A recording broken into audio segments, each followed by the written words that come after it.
So I'm out in the shed today working on the tractor, doing a little bit of maintenance. I was using the tractor out in the yard the other day and realized that my heater wasn't putting out any heat. So today I figured I'd go through the tractor. I've been meaning to do it anyways before the weather kicks in here. So what I've done so far is I've checked the coolant because I wanted to see what was going on with the heater. I figured once it was blowing kind of lukewarm like that, I figured I was low on coolant.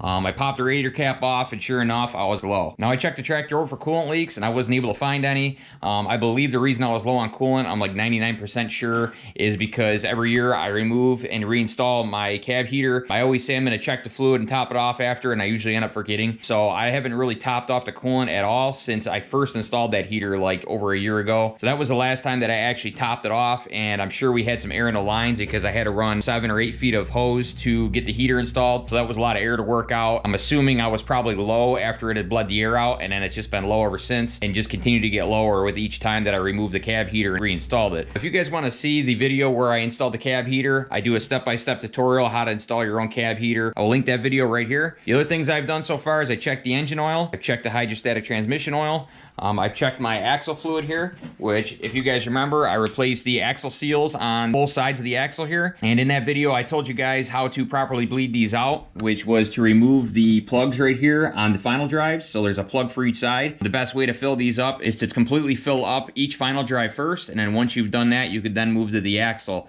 because most of your air is going to be getting trapped within these final drives. So if you fill these up first and then fill up your axle, you're going to work a lot of that air out right out of the gate. I did that, and then what I did was I left this cap loose for a couple days, and that acts as like a vent so that I could vent out because these are not vented axles. So I do that so that I could vent out, and then I topped it off one more time. When I checked it today, it was perfectly level, so we're good there. Now, for those of you who haven't seen the video where I replace these axle seals, I will also link that video right here. Aside from everything I've already told you I've done, the other things that I want to do real quick is grease the loader. So I've got to grease this. It's probably been like 30 hours, honestly, since I've greased it last. I try to grease it every 10 hours, but sometimes it gets ahead of me. So I definitely got to grease the loader. I did top off the air pressures already. Those are good. I get a lot of people asking me what I run for tire pressures, and for me, because I have the hydraulic relief valve set at a higher pressure, mine's set at about 2400 psi, I keep around 30 to 32 psi in my front tires because anything below that and you could easily flatten the tires.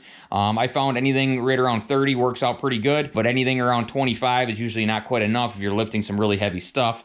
Plus, when they're soft, it puts a lot more load on your steering ram in the front, and we all know why that's bad. As far as the backs go, I actually keep those at like 12, sometimes like 12.5. The highest I'll go in the back is like 15 psi. I try to keep the backs pretty soft because they don't need a whole lot. Just make sure basically that your tire is not squished down. As long as it's, you know, properly inflated, you should be all set. One thing I forgot to mention here is I do have the air filter out as well. I'm going to be cleaning those. You can see here the secondary filter doesn't look too bad, but I'm going to blow it out. And the primary filter is right here, and it doesn't look too bad. I just replaced this sometime in the summer. It gets dirty pretty quick because I work my tractor a lot, but I assure you it's in pretty good shape, so I'm going to blow this thing out. We'll throw that back in as well. The main reason I've got you guys out here with me today is because I'm finally going to be changing the filter on my fuel bowl here. This is the fuel filter mod that I did. I did this maybe a year and a half ago, something like that. Back when I first started my channel, it might have been like the 15th video I ever did or something like that. This is the Kubota BX fuel filter mod. I put this kit together myself. I do have a video link. If you guys want to see that video, I'll put it right here of me installing this and showing you guys step by step how to build the bracket, how to run the lines, and all that good stuff. So, but yeah, this filter has not been changed since I installed it. I want to say I probably got about 300 hours on it now. Typically, you want to clean these every 100 hours. You know, take the bowl off, check it. If the filter looks good, you can put it all back together. But typically, you're going to have some water in here every 100 hours. It's good to drop it off and drain it. This does not have a drain valve on the bottom, which is kind of the only bad part about this exact fuel bowl. But aside from that, it's a really good one. This is made for like those older L-series Kubotas. I want to say it was like a Kubota L3031 or something like that. This is what those came off of. But as I said, I've never had this thing apart yet since I've installed it. I've never even drained the bowl, to be honest with you. And normally I'm really good on my maintenance, guys, but I've been just so busy lately that sometimes, you know, things get ahead of you. So we're going to be pulling this bowl apart today. We got to pull this ring off, drop the fuel bowl down. I do have a filter replacement for it. I hope it's right because I went to Napa for it. The part number on that is 3507, and that is a Napa Gold filter. So if this works, this will be the filter you guys can use if you don't want to run a genuine Kubota filter. Typically, I will run Kubota filters, but if I'm in a pinch like today where I need to get this done before a storm or something, I'm going to run a Napa Gold because I've never had a problem with them. One last thing real quick before we get into this is, while I have you guys out here with me, I've been wanting to cover the screen somehow inside the cab so that the radiator fan is not sucking all my heat out. Now, if you have a Curtis cab, Curtis actually gives you a nice little cover that goes right over the front of this. It's designed to fit perfectly across that screen and covers it up completely. So anyone with a Curtis cab, you're already gonna have one of them. But for guys with original tractor cabs or even custom cabs, you're not gonna have that. So what I plan to do is to use some thick fabric, and I'm gonna lay it on the inside here, and then I'll put this back up. So basically that fabric will kind of hold or restrict the airflow coming through there so that I can keep more of my heat in the cab. So that's something we're gonna do at the very end. So I don't wanna talk anymore. I'm trying to keep this video short. So let's just dive right into this fuel filter. All right guys, so the first thing we wanna do here is shut our fuel off, which the fuel shut off on these filter housings is right on the front here, which is one reason I really like these. So go ahead and turn that to off. Your next step is going to be getting some kind of channel locks. They also make special pliers for these that'll go on this ring and turn it off. What I'm going to be using is a special tool actually made for like a performance race car. This is for the coil springs, to adjust the coil springs. I also use it like on my snowmobile springs, but it's perfect for this because it's got the same type of lugs here on the ring. You can grab it and turn it off. So I've already checked it and it does fit it, so I'm assuming it's going to work just fine. This actually came off an old race car of mine back when I was a kid. I had a 94 Acura Integra. Bought it when I was like 16 years old, and I sold it when I was like 23, 22, something like that. When I ended up selling it, it was making about 550 horsepower to the wheels. I don't know if any of you guys have ever seen that video, but if not, I will link it right here. You guys might want to check it out. It's pretty funny, me going down the road blasting on that thing. I was a nut job. I definitely wouldn't do that stuff these days, but I figured I'd mention it in case any of you guys ever want to check that out. So I'm going to go ahead and hook this on one of these lugs. We'll see if we can get this thing cracked loose. Here we go. You want to make sure you got a pan underneath here because you are going to lose quite a bit of diesel fuel, basically anything that's inside this bowl here. Let's go ahead and turn this ring off.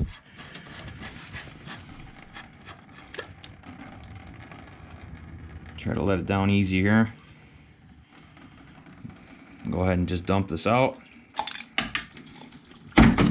Now I just quickly dumped that out, and you can see just how much sediment is on the bottom there. I don't know if you guys are picking that up, but there is quite a bit of sediment on here. I'm actually quite surprised how much is on there. Like I said, it has been a while though. It's been about 300 hours, but man, that is a lot of stuff. That's what's so great about these fuel filter mods. These little inline filters that Kubota has, that is what this mod replaces. So there's another one that was typically underneath the tractor that was a son of a gun to change. And as you can see here, they can clog up fairly quickly because they don't have the volume that these things have. Not to mention you can't check the bowl to see if there's any water or debris in there. So these things aren't very good.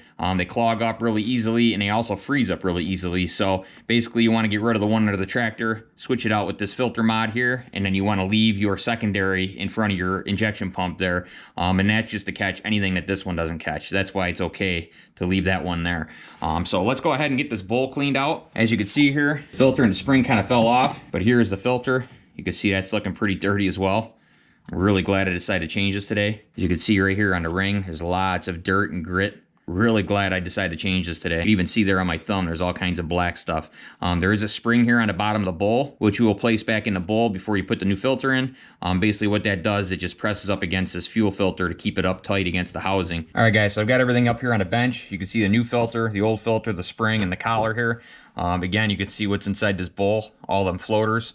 Pretty nasty stuff. I'm gonna go ahead and dump the rest of this out. I'll get it rinsed out. You wanna use some light solvents on this. Nothing that's gonna be too harsh that's gonna melt the plastic. Go ahead and clean it out the best you can. Once you've got it clean, we can go ahead and reassemble this. Alrighty guys, well I've got it all cleaned up. As you can see, the bowl is nice and clean now. What I ended up using was some mineral spirits. I just poured a little bit in there, shook it around, and dumped it out, wiped it out, and blew it out. So we got the bowl nice and clean. I also cleaned the ring. Obviously, these filters work really well, and I can definitely attest to that now. I mean, this is just some of the garbage that I poured out of that, and that wasn't even all of it, because a lot of it was still stuck to the bottom. So what I'm planning to do here is to change this again in about 100 hours. I'm going to change the filter and drop the bowl so I can check it, because if I still got, you know, this amount of material in there, or this still the same nasty, greasy, oily looking stuff, what I'm probably gonna have to do is pop the tank off of the Kubota BX, which is quite the project, I believe, from what I've seen on pictures online. But I'm gonna have to remove the tank and completely drain it and clean it, because any of the stuff that we found inside this bowl would have come directly from the tank itself. Because from the lines coming off the tank, it goes directly into this fuel filter here. So this is your primary filter, and then only after it comes comes through this filter doesn't go through that inline filter that I showed you guys earlier. So if I continue to get this material in there, I'm definitely going to pull a tank and clean it because I definitely don't want this clogging up my filters early. Definitely going to check it in 100 hours, and as long as I don't have anything major like that in there again, I should be fine. So now that we've got everything clean here,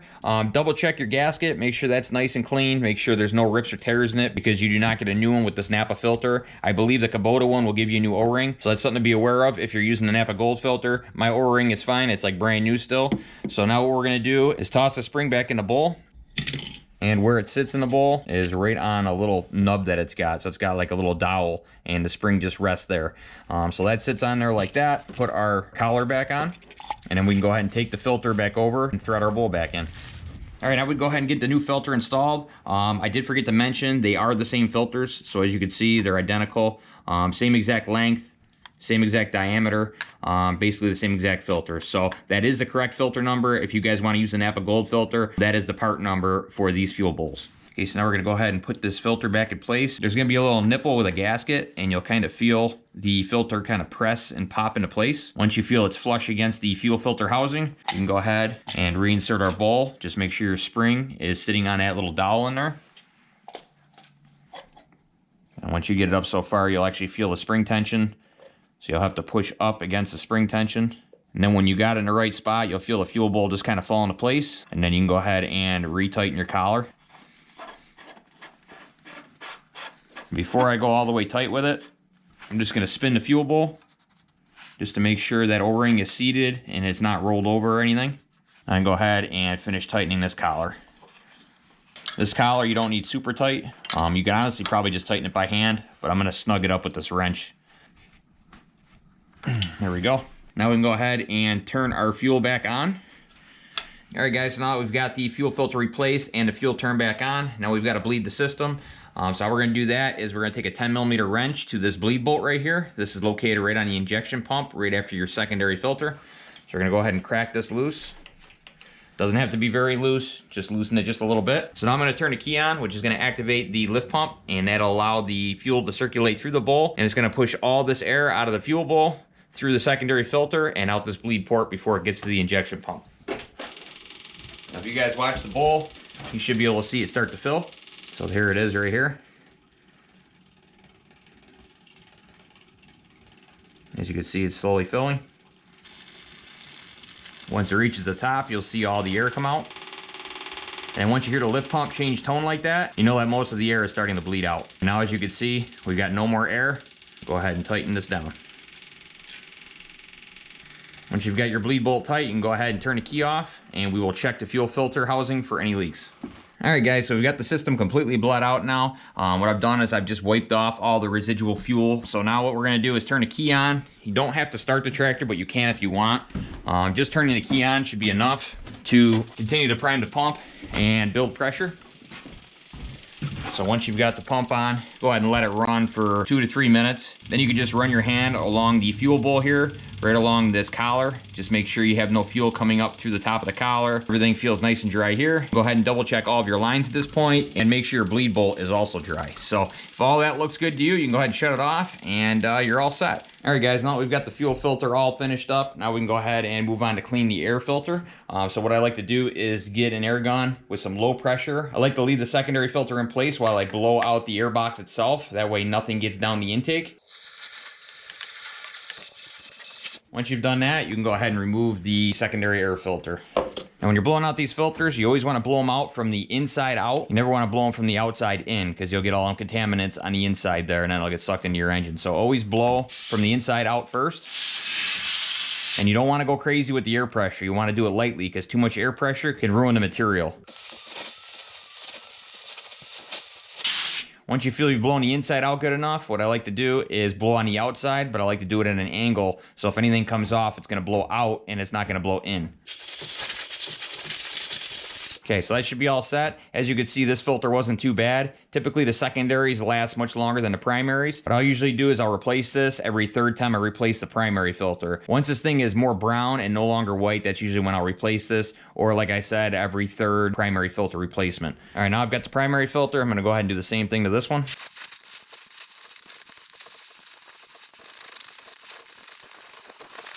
One thing I've noticed about these commercial style filters, whether it be a lawnmower, a tractor, skid steer, anything, it seems like most of the material or the dust collects between this point right here. You can almost see like a ring between this point here and the top. And then I also get a lot of dust that comes out of this very bottom inch. So what I like to do is I keep this duster real close to the inside edge right here. For whatever reason, that seems to always be the collection points, is here at the bottom and again here at the top. So make sure you focus on those 2 points. Once you feel like there's nothing more coming out from the inside, go ahead and put it at a sharp angle and blow the dust outward.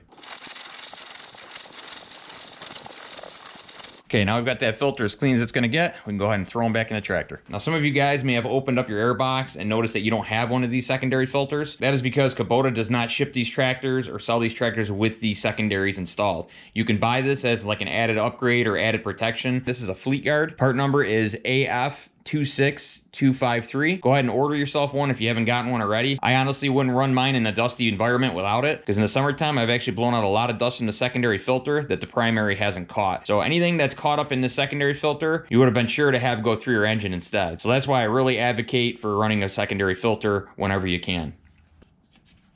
Go ahead and install the primary. Now, before you install your filter cover, make sure you have squeezed out the large debris holder or blown it out. I actually blew mine out. That is what this little nipple here on the end is for. You could squeeze it from time to time. Any larger debris that gets trapped inside your air box will end up coming out this little crack right here. So that's what that's for, in case anyone wanted to know. I usually just take an air gun to it, blow it out really good before I throw it back on. All right, guys, now we're at the point where I'm gonna grease the tractor. Just wanted to go over real quick with you guys, in case anyone was wondering what type of grease I use. I've always used a Molly grease in my tractor. I've always used this Lucas grease. It's a really good grease. It's kind of pricey, but I like to have a good grease in mind just because I know how hard I work my tractor. As you can see here, this is the heavy duty mining and construction grease. For Molly greases, I honestly don't think it gets much better than this right here. What's nice about this grease is it stays for a long time. Any type of Molly grease is really good for sticking to the pins. They're good in high pressure areas where your loader is constantly under pressure. Molly grease will not squeeze and squish out like a regular grease would. It's very tacky and sticks to the pins so that doesn't happen. So that's why I use a Molly grease, and that's why I use this Lucas stuff here. I will say though that the most important thing about greasing is making sure that you're greasing it on time. So even if you're using a really low quality grease, as long as you're greasing the thing constantly, it's not really gonna make much of a difference. But I still like to use a heavy duty grease for my tractor. And I know with me being busy and whatnot, there's sometimes, like I said, I'll go 30 hours without greasing the thing. And at least I know I got a good grease in there so that if I miss that maintenance interval, it's not the end of the world. And one last tip I'll give you guys is never mix greases. If you start with one grease, try to stick with it, because a lot of these greases are made up of different materials. And if you start mixing the wrong kinds of greases together, what'll happen is the greases will clump up, they'll ball up, and they'll pretty much harden. So you'll go to grease your tractor in a year and realize that none of the fittings want to take grease, and you'll notice that all of your grease is starting to get hard and clumpy. That's because you're mixing the grease. All right, so I'm gonna go ahead and grease this fitting. I'm just gonna do one of them with you guys. Typically with this lever style grease gun, my fittings take roughly between 2 and 2.5 pumps each. If they go over 2.5, then I know that I'm really behind on my greasing, and if they take, under 2, then I know I'm definitely in good shape and that I didn't miss my interval. That's just one way that I tell, but typically, like I said, you're gonna go between 2 and 2.5 pumps each. Before I pump this grease in there, I just want to wipe off the top of the Zerk fitting. That way, if there is any dust or anything collected on the top, you're not going to push that into your fitting. So there's one pump. And there's 2. Typically, when you hear it popping and then the popping stops, you're pretty much good. You can stop there. Now I'm gonna go ahead and get the rest of these done, and I'll come back to you guys when it's all greased up. All right, guys, I've got the tractor all greased up. Loader's greased. Treadle pedal's nice and greased up. One other thing I didn't mention was before you grease, make sure you set the loader on the ground. It's just always best to leave it just unloaded and relax when you grease it. So now we've got pretty much everything I want to get done today. The only thing we've got left now is to throw some kind of fabric in on this screen here. So let me get this pulled out. Get it thrown on the bench here, and I could see if we could find a way to install that fabric that I want to throw in the screen here. So what I've got here is that fabric I was telling you guys about in the last video. This is the fabric that Artillion sends with their products. This is what they wrap them with.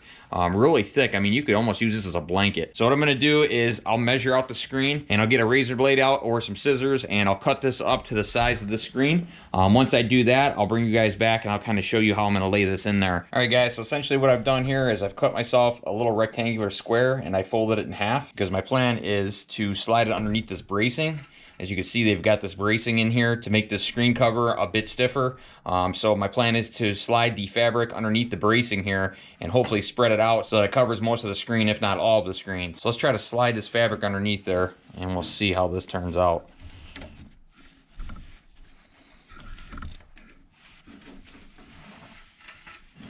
So I've got under the main piece here. So now I got to work on getting the fabric down below the bottom brace. It's a little bit of a tight fit, but that's a good thing because that'll keep this fabric in place so it doesn't move again.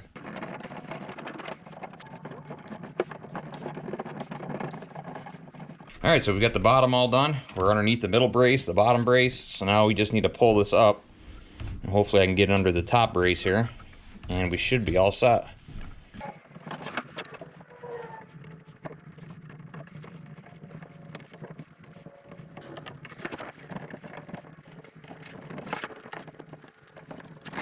Alright guys, and there you go. The perfect Kubota BX radiator screen cover. I mean, this stuff fit perfectly. I cut it out. I just did like a rough estimate. I made sure I gave myself some slack.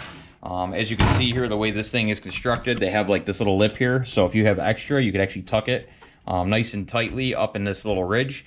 Same with the bottom and the top. So if you're gonna do this, definitely cut it over the width and length that you're gonna need, and that way you can tuck it up into the edges. You could square it off nice and neat that way. And what's also nice about that is it's holding down all of the outer perimeter, and then you've got this middle bracing, the lower bracing here, the center bracing, and then this top brace right here, the small plastic one. All of that is holding it tightly to the screen so that when the fan sucks it, it's not just gonna suck it away from the screen, which was one of my concerns. So I'm really happy this worked out. That was easy enough to do. It took me all of 5 minutes, and now I should be a lot warmer in the cab. So I'm gonna go ahead and get this thrown back in the tractor, and since I'm done with all the other maintenance, I'm gonna go ahead and put my hood bonnet back on. I'll get this thing put back together, and I'll catch up with you guys as soon as I'm done. All right guys, I've got the tractor all put back together here. She's all ready for winter now. Got all the fluids checked and topped off. Got the tire pressures all topped off. We finally changed out that super dirty filter. I'm really glad about that. And we've made it so the cab will be much warmer this winter. So really happy all that stuff is done now. For any of you guys that are tractor owners, you know that it's just not a good feeling when you're behind on your maintenance.